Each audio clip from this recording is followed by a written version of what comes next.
시바라고 하는 데가 어떤 사람은 구스 혹은 에디오피아라고 하고 어떤 분은 예멘 지역이었다라고 하는데, 바로 솔로몬이 나라를 다스릴 때 큰 사람들을 동원해가지고, 많은 사람들을 동원해서, 그래서 거기에 금은 보화를 싣고 솔로몬을 만나러 오게 됩니다.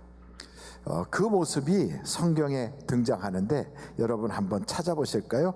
역대하입니다. 역대하 9장 9절로 12절까지. 역대하 9장 9절로. 이에 그가 금 120달란트와 매우 많은 향품과 보석을 왕께 드렸으니 스바 여왕이 솔로몬 왕께 드린 향품 같은 것이 전에는 없었더라. 후람의 신하들과 솔로몬의 신하들도 오빌에서 금을 실어 올 때에 백당목과 보석을 가져온지라. 왕이 백단목으로 여호와의 전과 왕궁의 층대를 만들고 또 노래하는 자들을 위하여 수금과 비파를 만들었으니 이 같은 것들은 유대 땅에서 전에는 봤어요? 못 봤어요? 못 봤어요. 그러니 이 솔로몬 때나 그런 게 있었죠. 12절, 솔로몬 왕이 스바 여왕이 가져온 대로 답례하고 그 외 또 그의 소원대로 구하는 것을 모두 주니 이에 그가 그의 신하들과 더불어 본국으로 돌아갔더라. 왜 갑자기 스바 여왕에 대한 이야기를 하는가? 오늘 사도행전 8장에 보면 에티오피아 간닥의 그 모든 국고를 다 맡아서 살피는 내시가 예루살렘까지 왔어요. 그때가 아마 유월절을 지키려고 왔는지 그렇게 왔다가 돌아가는 그 길을 빌립에게 달려가서 만나라 하나님의 사자가 말하므로 광야에까지 가서 만나게 됐던 이야기가 오늘 사도행전 8장에 등장합니다. 그렇다면 이 에티오피아의 간닥의 내시였던 이 사람이 어떻게 하나님을 알게 됐을까? 어떻게 그 사람이 성경을 보면서 그걸 가고 있을까? 그 이야기를 추적을 하다 보면 바로 이때 스바 여왕이라고 하는 분이 솔로몬을 찾아왔을 때 함께 동행했던 사람들 중에 하나님을 믿게 된 사람들이 있고, 그를 통하여 그 복음을 듣고 그 신앙생활을 쭉 이어가던 사람들이 나타나게 되는 그 일 중에 간닥의 내시도 포함이 됐더라는 거죠. 그러니까 이때 있었던 그 사건, 이것이 굉장히 중요한 거죠. 여러분 한번 그 비슷한 예가 또다시 등장하는데 열왕기상 10장을 보세요. 열왕기상 10장 10절. 똑같은 이야기지만 거기에도 이렇게 나와 있습니다. 이에 그가 금 120달란트와 심히 많은 향품과 보석을 왕에게 드렸으니 스바의 여왕이 솔로몬 왕에게 드린 것처럼 많은 향품이 다시 오지 아니하였더라. 그러니까 스바 여왕 때 이렇게 많은 향품이 왔다는 거예요. 그때 동행했던 사람 중에 누군가가 하나님을 믿게 되고 유대교인이 되고, 그때 가지고 갔던 성경책이 전래돼서 이렇게 간닥의 내시까지 그렇게 하나님을 믿는 사람이 됐다는 겁니다. 이걸 왜 갑작스럽게 목사가 이야기를 하는가? 성경을 한번 여러분 보시는데 이사야서를 한번 보실까요? 이사야 60장입니다. 이사야 60장 1절. 일어나라 빛을 발하라 이는 내 빛이 이르렀고 여호와의 영광이 내 위에 임하였음이니라. 보라 어둠이 땅을 덮을 것이며 캄캄함이 만민을 가리우려니와 오직 여호와께서 내 위에 임하실 것이며 그의 영광이 내 위에 나타나리니 나라들은 내 빛으로 왕들은 비치는 내 광명으로 나오리라. 4절. 내 눈을 들어 사방을 보라. 무리가 다 모여 내게로 오느니라. 내 아들들은 먼 곳에서 오겠고 내 딸들은 안기어 올 것이라. 그때 내가 보고 기쁜 빛을 내며 내 마음이 놀라고 또 화창하리니 이는 바다에 뭐가 들어오는 거예요? 부가 내게로 돌아오며 이방 나라들에 뭐가 들어와요? 재물이 내게로 옴이라. 6절. 허다한 낙타 미디안과 에바의 어린 낙타가 내 가운데 가득할 것이며 스바 사람들은 다 금과 유황을 가지고 와서 여호와의 찬송을 전파할 것이며. 7절 보겠어요. 게달의 양무리는 다 내게로 모일 것이요 느바요의 순양은 내게 공급되고 내 제단에 올라 기꺼이 받음이 되리니 내가 내 영광의 집을 영화롭게 하리라. 무슨 얘기를 하려고 저렇게 복잡하게 얘기하는가 하면, 여러분, 우리가 지금 코로나 바이러스로 인하여 심히 어렵거든요. 세상이 다 어둠이라고요. 사람들을 만나면 요즘 어떻게 사세요? 그러면 아유 정말 힘들어요. 코로나 바이러스 때문에 불편해요. 아직도 거리 두기를 해야 되고, 수도권 지역엔 좀 없어지나 싶었는데 다시 막 이렇게 일어나니까 마음이 불안해요. 이런 생각들을 하고 있어요. 먹고 살기가 힘들어요.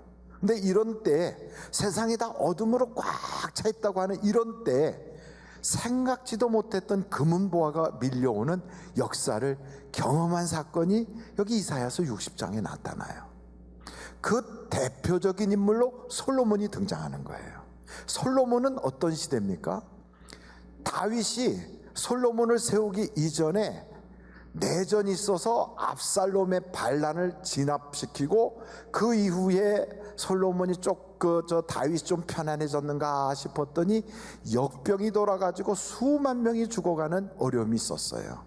그래서 오르난의 타작마당에까지 올라가서 하나님께 번제를 드릴 때 비로소 하나님이 그 재앙을 걷어갔다라는 거예요.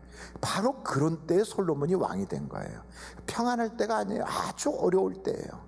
그러니까 이렇게 어려울 때 솔로몬이 왕이 됐는데, 그 솔로몬이 왕이 되었을 때 생각지도 않았던 스바 여왕이 사람들을 데리고 오고 재물이 밀려 들어오더라는 거예요. 이것처럼 이사야서 60장에 보니까 아무리 세상이 어렵고 어두워도 하나님의 말씀의 비밀을 딱 붙잡으면 거기서부터 세상에 재물이 밀려오고 하나님의 복이 들어오더라 하는 거예요. 저는 우리 교회 성도들이 이렇게 어려운 시대에, 다 어렵다고 할 때 그냥 어려우면 그게 무슨 특별히 예수 믿는 사람에게 특별한 게 뭐가 있겠어요. 우리가 교회를 나오는 이유가 있잖아요. 왜 나옵니까? 복 받으려고 나와요.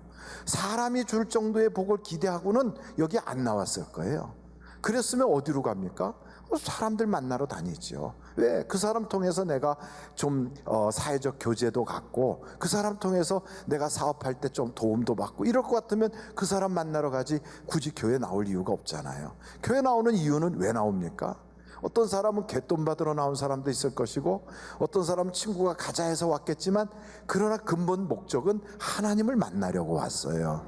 그러니까 하나님은 아무나 만납니까? 아니에요. 세상에 구청장님도 국회의원도 나라의 무슨 서울시장도 아무나 안 만나줘요. 특별히 약속이 돼야 만나고, 만날 만한 사람을 만나지 누구나 만나진 않는다고요. 하나님이 누구를 만납니까? 예배드리는 사람 다 만납니까? 안 그래요. 영과 진리로 예배하는 사람을 만나주신다는 거예요. 그래서 그 하나님을 딱 만나서 그 하나님으로부터 받고 싶은 게 있으니까 온 거지요. 그래서 하나님이 주실 수 있는 게 도대체 뭘까? 우리는 세상에 무슨 돈이나 좀 받고, 또 세상에서 사람들이 주는 어떤 격려나 위로 정도 받는 게 아니라 그 사람이 줄 수 없는 엄청난 것을 기대하고 오는 거죠. 그래서 교회에 나와서 예배를 드리는 거예요. 저는 이 예배에 참석한 여러분들이 이왕 왔다면 목사 구경하고 사람 구경하고 이런저런 얘기 듣다가 돌아가지 마시고 하나님을 만날 수 있기를 간절히 바라요. 수룹바벨 같은 사람은 종살이 하다가 풀려났는데, 그때 하나님께서 그에게 성전을 건축하라는 말을 주셨다고요. 어려운 상태예요. 피난 갔다 돌아와서 가진 것도 없어요. 그런데도 불구하고 하나님께서 스룹바벨에게 주셨던 그 말씀대로 성전을 건축하려고 애를 써요. 어떻게 하면 하나님께 마음에 드는 그 성전을 건축할까? 그래가지고 그렇게 건축을 했지만 피난민들이 모여가지고 건축한 거니까 허름했을 거 아니에요. 그래도 그 일에 하나님이 복을 주세요. 하나님을 잘 모르는 사람이지만 성전 건축하는 걸 지시했던, 여러분 여기 성경에 보니까 고레스라고 하는 사람은 그 일 때문에 그가 복을 받아요. 여러분 한번 이사야서를 찾아보시죠. 이사야서 45장이에요 1절부터 여호와께서 그의 기름 부음을 받은 고레스에게 이같이 말씀하시되, 내가 그의 오른손을 붙들고 그 앞에 열국을 어떻게 하며 항복하게 하며 내가 왕들의 허리를 풀어 그 앞에 문들을 열고 성문들이 뭐하지 못하게 한다? 다치지 못하게 하리라. 2절입니다. 내가 너보다 앞서가서 험한 것을 평탄하게 하며 논문을 쳐서 부수며 쇠빗장을 꺾고 내게 흑암 중에 보아와 은밀한 곳에 숨은 뭘 준다고요? 재물을 주어 내 이름을 부르는 자가 나 여호와 이스라엘의 하나님인 줄을 내가 알게 하리라. 4절 보세요. 내가 나의 종 야곱 내가 택한 자 이스라엘 곧 너를 위하여 내 이름을 불러 너는 나를 알지 못하였을지라 내게 칭호를 주었노라. 5절 나는 여호와라 나 외에 다른 이가 없나니 나밖에 신이 없느니라. 너는 나를 알지 못하였을지라도 나는 내 띠를 동일 것이요. 6절 보세요. 해 뜨는 곳에서부터 지는 곳에서든지 나밖에 다른 이가 없는 줄을 알게 하리라. 나는 여호와라 다른 이가 없느니라. 이 고레스는요 하나님을 몰라요. 그런데도 하나님께서 그에게 감동을 줘서 하나님의 성전을 짓는데 거기에 명령을 내려갖고 성전지라고 했어요. 고레스가 하나님에게 이렇게 부름받아서 쓰임받는 그때가 언제냐면 바벨로니아가 멸망을 당하고 메소포타미아가 세워지고 그리고 거기에 페르시아가 세워지는 바로 그 타임이에요. 그러니까 나라가 무너지고 새로운 나라가 일어나는 격동기예요. 얼마나 어렵습니까? 격동기에는 모든 것이 다 혼란 상태 아니겠어요? 이런 혼란한 틈에 어떤 사람은 나만 좀 살아보자, 내가 이렇게 해야 되겠다, 이런 여러 가지 방법을 모색할 텐데 이 고레스는 그런 걸 안 했어요. 이때 하나님의 성전을 지으라고 자기는 하나님도 잘 모르면서 그러면서 명령 내린 것 때문에 하나님이 그의 인생을 책임져 주는 거예요. 하나님 마음에 들었거든요. 그래서 그의 인생을 책임져서 먼저 가서 성문을 열어버려. 그리고 그 앞에 대항할 만한 왕들은 다 무릎을 꿇고 굴복하게 해요. 그래서 하나님이 이 고레스를 초대왕으로 세워버리잖아요. 이것처럼 여러분 우리 인생이 아무리 고달픈 일이 많고 아무리 앞이 깜깜하고 세상이 막 격동기라 엄청난 변화가 있다 할지라도 여러분 걱정하지 마세요. 하나님 안에는 해결의 방법이 있어요. 세상 역사를 보면 흑사병이 세상을 돌 때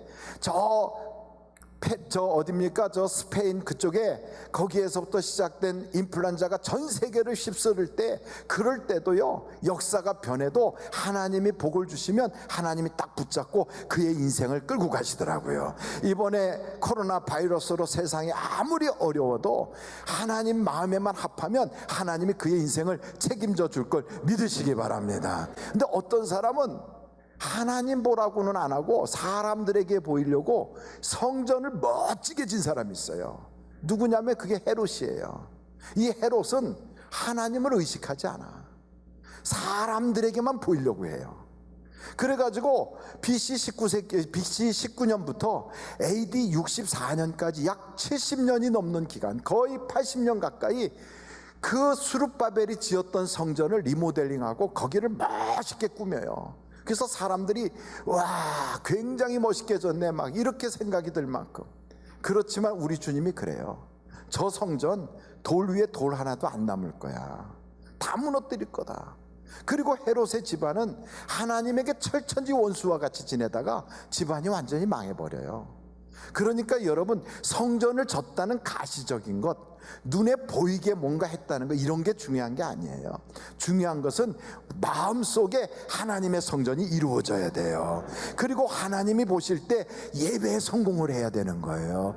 그래서 보면 모리아선에서 예배드리고 베델에서 예배드리고 하나님의 성전에서 예배드리고, 그리고 또 성경에 보니까 다윗처럼 오른 안에 타작마당에 올라가서 예배드리고, 예배에 성공했던 사람들마다 하나님이 쓰시잖아요. 오늘 여기 성경에도 보면 그 에티오피아의 간닥의 여왕의 그 국가의 모든 그걸 다 관리하는 이 사람, 여러분 성경 여기에 사도행전 8장에 보니까 이 사람이 얼마나 바쁜 사람입니까? 나라의 모든 살림을 다 맡아서 하는 사람이니까 자기 자리를 떠서 어디로 옮기는 것도 쉽지 않아요. 이렇게 정말 바쁜 사람인데다가 왕의 굉장히 신임을 받고 있잖아요. 충신이란 말이죠. 이런 양반이 예루살렘까지 그 옛날에 그 마차를 타고 왔어요. 왜 왔을까요? 예배 드리려고 온 거예요.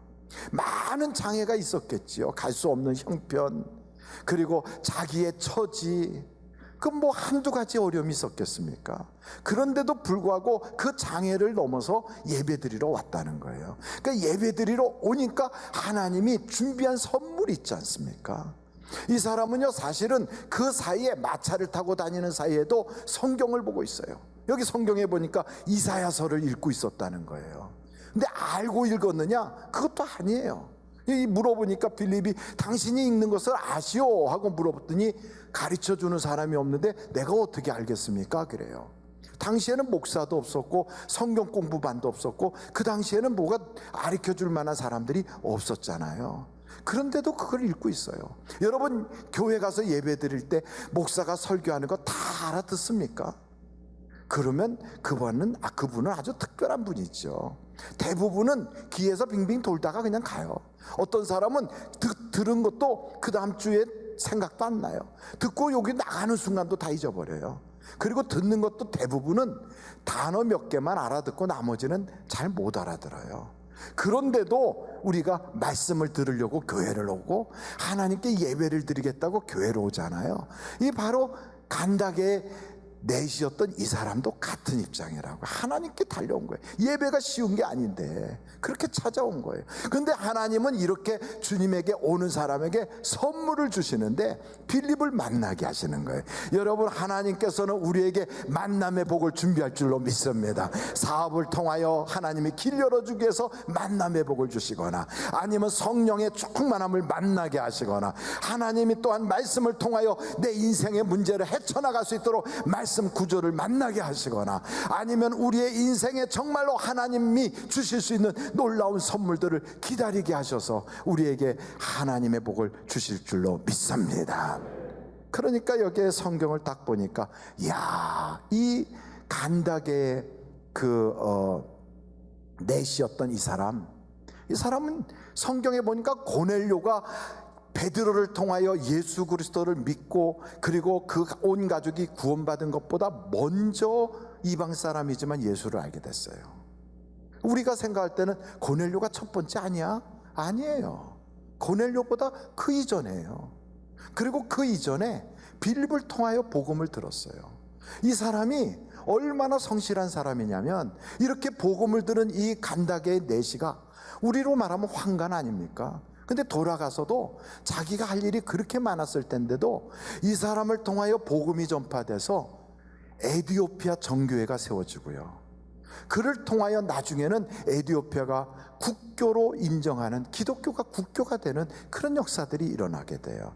아마도 전 세계에 복음을 많이 증거한 인물이 사도 바울일지 베드로일지 혹은 빌리그레암 목사님일지 아프리카의 전도자 그 아무개라고 하는 그 인물일지 우리는 알 수가 없어요.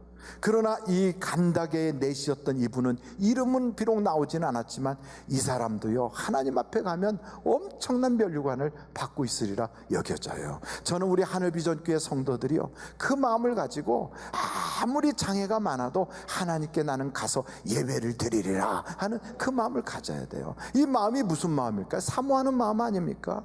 천국은요, 아무에게나 주시는 줄 압니까? 천국은 뭐 감나무 밑에서 입 벌리고 그냥 뭐 감 뚝 떨어지면 내가 먹겠다 이런 사람에게 하나님이 주시는 게 아니에요. 예배당 안에 와 있다고 똑같지가 않아요. 교회를 다닌다고 다 똑같지가 않다고요. 천국은 침노하는 자의 것이에요. 마지막으로 여기 빌립을 보십시오. 빌립은 하나님의 사자가 그에게 나타나서 빌립아 일어나라. 그러니까 벌떡 일어나요. 가라. 어디로요? 광야로 가라. 아니, 광야에는 사람도 없고 거기에서 누구 만나려고 약속도 안 했는데요, 그래도 가라. 그러면 그 말씀에 순종하여 달려가는 거예요. 저는 이걸 보면서, 야, 이 빌립이라고 하는 사람은 하나님이 말씀만 하면 순종하는구나. 이렇게 순종하는 사람들, 그리고 정말 그 순종하는 게 쉬운 게 아닌데도 그렇게 말에 쫙쫙 따라가는 사람들은 어떤 사람인가 보면 하나님을 사랑하는 사람이에요. 여러분, 아나니아라고 하는 사람이 있어요. 아나니아와 삽비라에 나오는 그분 말고 사도 바울에게 가서 안수기도 해준 아나니아가 있어요. 이 아나니아는 하나님께서 아나니아야 저 사울이라고 하는 사람이 직가에서 눈이 멀어가지고 누워있으니 가서 그를 위하여 기도해줘라. 그때 아나니아가 그래요. 하나님, 그 사울은 우리 같은 크리스찬 잡으러 왔다는 소문 들었어요. 아니야, 내가 앞으로 그를 크게 쓸 거야. 그가 얼마나 환난을 당할지 보일 거야. 가서 기도해줘라. 그랬더니 위험이 있다는 걸 알면서도 가서 기도해 주러 가잖아요. 이렇게 순종하는 사람들은 어떤 사람이겠어요? 자기보다도 하나님을 더 사랑하는 사람이에요. 그러니까 하나님의 말씀에 순종하지요. 여러분, 한번 곰곰이 생각해 보세요. 여러분은 하나님을 사랑하십니까? 그러면 오늘 이 순간에 하나님께서 이렇게 물어보신다고 한번 가정해 보시자고요. 내가 나를 사랑하냐? 이렇게 물어보시면 솔직한 심정으로, 누구에게 뭐 들으라고 얘기하지 말고, 누가 보니까 대답하지 말고 자기 속을 보라고요. 내가 정말 하나님 사랑하나? 내가 정말 돈보다도 하나님 더 사랑하나? 내가 정말 아무개 사람보다도 하나님 사랑하나? 내가 나 자신보다도 하나님을 더 사랑하나? 그러니까 하나님이 쓰시는 사람들은 공부를 많이 한 사람, 아니면 인물이 탁월한 사람, 집안이 좋은 사람, 아니면 세상에서 그냥 똑똑해갖고 잘 나갔다는 사람이 아니고요. 하나님을 사랑하는 사람을 쓰시는 거예요. 하나님을 사랑하는 사람은 하나님을 사랑하기 때문에 때로는요, 우리가 거기에 나서지 않아요. 하나님을 사랑하기 때문에 때로는 우리가 주님 앞에 무릎 꿇고 기도해요. 그러니까 바울과 실라가 하나님을 사랑하니까 매를 맞았는데도 하나님이 써주셨다는 그게 기뻐서, 나 같은 것을 하나님이 붙잡고 써줬다는 게 기쁘니까 감옥에서도 찬송을 부르잖아요. 그러니 옥문이 열리는 거 아닙니까? 이렇게 하나님을 사랑하는 사람들을 하나님이 쓰실 때 보면 주의 사자를 보내요. 천사를 동원해요. 그러니까 여러분, 우리가 이 시대를 살아가면서 하나님이 지금도 천사들을 동원하고 있는데 우리는 눈에 보이는 것만 보고 살거든요. 아브라함이 자기 조카 롯이 소돔성에 있을 때 그 소돔성에 있는 그 조카를 구원하고 싶은데 어떻게 합니까? 하나님께 기도하잖아요. 천사를 움직여서 자기 조카 롯을 그 성에서 끄집어내달라고. 하나님이 역사하세요. 미국에 있는 내 자식들이 거기에서 지금 유학생활하고 있는데 코로나 바이러스가 이렇게 심한데 내가 쫓아가서 지켜줄 수도 없고, 내가 거기서 내 아이를 어떻게 좀 보호해 줄 수도 없는데 하나님 어떡합니까? 천사를 동원해 주세요. 하나님이 동원해 주신다고요. 그러니까 이 성경에 보니까 고넬료에게도 천사가 나타나고 빌립에게도 천사가 나타나고, 하나님은 그때나 지금이나 동일하신 하나님이세요. 그러니까 우리가 어디로 가든지 무엇을 하든지 하나님께서는 그가 쓰시는 사람을 위하여 섬기는 천사를 주셨다고요. 천사는 왜 만들었느냐? 하나님이 쓰시는 사람을 섬기라고 만들었거든요. 그러니까 여러분들이 하나님께 쓰임만 받으면 오늘도 기도할 수 있어요. 하나님, 아무개에게 천사를 보내서 그가 꼭 구원받아야 되거든요. 그가 예수 믿어야 되겠거든요. 그 사람이 세상에서는 성공해서 돈을 많이 벌었는지 모르지만 그렇게 살다가 가면 지옥 갈 수밖에 없는데, 하나님, 예수 믿을 수 있도록 누군가를 좀 만나게 해주세요. 그러다가 그 사람이 어떤 사람을 딱 만나서 자기가 정말 존경하는 인물이라고 만났는데 알고 보니까 믿음이 좋은 사람 만나가지고 그의 인도로 가까운 교회에 나갈 수도 있고, 하나님의 역사는 우리가 상상을 초월하거든요. 그래서 저는 여러분, 이 말씀을 보면서 아무리 세상이 어려워도, 코로나 바이러스로 이 사람도 못 산다 저 사람도 못 산다는 그런 시대가 되었어도 우리에게는 하나님이 만들어 놓은 길이 있어요. 하나님이 우리를 살 수 있도록 인도하는 역사가 있어요. 거기에 맞으면 되는 거거든요. 어떻게 하면 됩니까? 하나님 마음에 들면 되는 거예요. 하나님은요, 우리의 마음과 우리의 생각이 온전해지면 오늘도 그 사람을 붙잡아 주세요. 그래서 하나님이 써주시잖아요. 하나님이 써주시는 사람 아무나 써줍니까? 마음에 들어야지요. 깨끗하고 거룩한 사람을 써주신다잖아요. 하나님의 말씀으로 기도로 깨끗해진다니까. 그래서 여러분, 어둠이 있어도 일어나서 빛을 발하고 하나님의 영광의 빛이 내게 머물게 하면 이제부터는 생각지도 못했던 좋은 일이 밀려오는데, 저는 우리 교회 성도들이 다 그렇게 복받았으면 좋겠어요. 여러분, 복받는 여러분이 되시기를 주님의 이름으로 축원합니다. 우리 같이 기도하시겠습니다.